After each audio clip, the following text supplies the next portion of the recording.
రెండోది, కాశ్మీర్ ముఖ్యమంత్రి చాలా మంది లా అబైడింగ్ సిటిజన్స్ అంతా ఎవరొచ్చినా గౌరవంగా డిక్లరేషన్ ఇచ్చి లోపలికి వెళ్ళారు. వాళ్ళకి ఎవ్వరు అబ్జెక్షన్ చేయలేదు. అదే మరిగా ఇప్పుడు మాట్లాడుతూ ఒక మాట మాట్లాడుతున్నాడు, నేను 4 గోడల మధ్య బైబిల్ ప్రాక్టీస్ చేస్తానని, బయటకు వెళ్తే హిందూ మతాన్ని గౌరవిస్తానని. గుడ్. గౌరవించడం అంటే ఏంటి?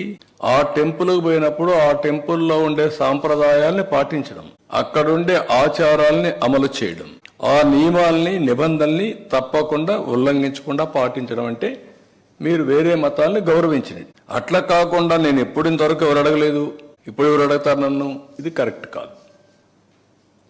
అందుకని ఈరోజు నేను అడుగుతున్నా, మీకు గౌరవం ఉంది, మీరే ఒప్పుకుంటున్నా, నేను బైబిల్ చదువుకుంటాను. నువ్వు బైబిల్ చదువుకున్నప్పుడు నువ్వు యాక్సెప్ట్ చేస్తున్నావు. యాక్సెప్ట్ చేసినప్పుడు తప్పు లేదు దాంట్లో. ఎందుకు ఇంట్లో రూమ్ అనేది చదవాలి, బయట కూడా చదువుకోవచ్చు. బట్ ఐఎమ్ సెయింగ్ ఎందుకు చర్చికి పోకూడదు?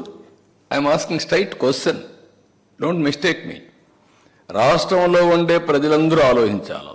నేను హిందూని, వెంకటేశ్వర స్వామి దగ్గరికి పోతాను, నేను ఓపెన్గానే పూజలు చేస్తాను. అదే మరి చర్చికి పోతాను, వాళ్ళ నియమాల్ని నిబంధనల్ని పాటిస్తాను. మసీదు పోతాను, వాళ్ళు గౌరవిస్తాను. మత సామరస్యాన్ని కాపాడుతాం, సొంత మతాన్ని ఆచరిస్తాం. There is nothing wrong in it. Why should we hide? ఎందుకు దాచిపెట్టుకోవాల్సి? నేను లోపల ఎందుకు చదవాలి? You can read outside, nothing wrong. నేను తప్పుపట్టడం లేదు. కానీ లోపల మాత్రం చేస్తాను, బయట మాత్రం చేయను, నాది మానవత్వం అని మాట్లాడుతున్నాను. నేను మానవత్వం ఏంటి?